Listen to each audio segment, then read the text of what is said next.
राधे राधे जी। आज का दृष्टांत, एक बार गोपियाँ श्री कृष्ण भगवान जी से कहती हैं कि हमें अगस्त्य ऋषि जी को भोजन कराने जाना है। तो बीच में यमुना जी पढ़ते हैं। तो हम अब तुम बताओ कि हम कैसे जाएं। तो भगवान श्री कृष्ण भगवान जी ने कहा कि जब यमुना जी के पास जाओ तो उनसे कहना कि यमुना जी, अगर श्री कृष्ण भगवान जी ने किसी भी स्त्री का मुख ना देखा हो तो आप मुझे रास्ता दे दो। तो गोपियाँ हंसने लगती हैं कि ये कृष्ण तो अपने आप को ब्रह्मचारी समझते हैं, सारा दिन तो हमारे पीछे पीछे घूमता है और कभी हमारे वस्त्र चुराता है, कभी मटकी फोड़ता है, और चलो खैर फिर भी हम बोल देंगे। तो गोपियाँ यमुना जी के पास जाती हैं और कहती हैं, हे यमुना जी, अगर श्री कृष्ण ने कभी भी मतलब किसी स्त्री का मुख ना देखा हो तो आप हमें रास्ता दे दो। तो यमुना जी उनको रास्ता दे देती हैं। तो गोपियाँ सन्न रह जाती हैं, तो ये क्या हो गया, कृष्ण और ब्रह्मचारी।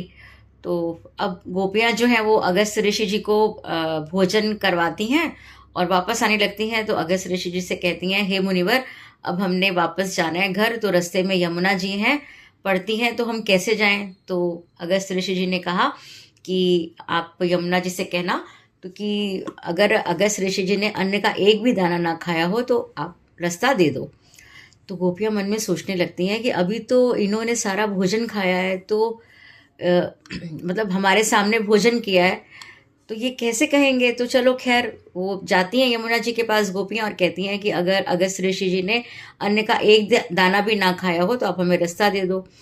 तो जो यमुना जी होती हैं वो रास्ता दे देती हैं और वापस आ जाती हैं। तो वो जब कृष्ण भगवान जी के पास आती हैं तो कहती हैं, तू भी झूठा और तेरा गुरु भी झूठा।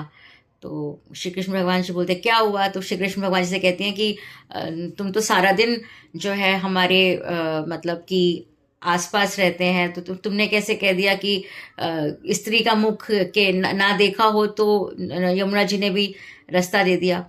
तो श्री कृष्ण भगवान जी ने उनसे कहा, गोपियों से कहा कि मुझे तुम्हारी देह से कोई भी लेना देना नहीं है। मैं तुम्हारे प्रेम के भाव को देखकर जो है तुम्हारे पीछे आता हूँ, और मैंने कभी भी वासना के तहत संसार नहीं भोगा।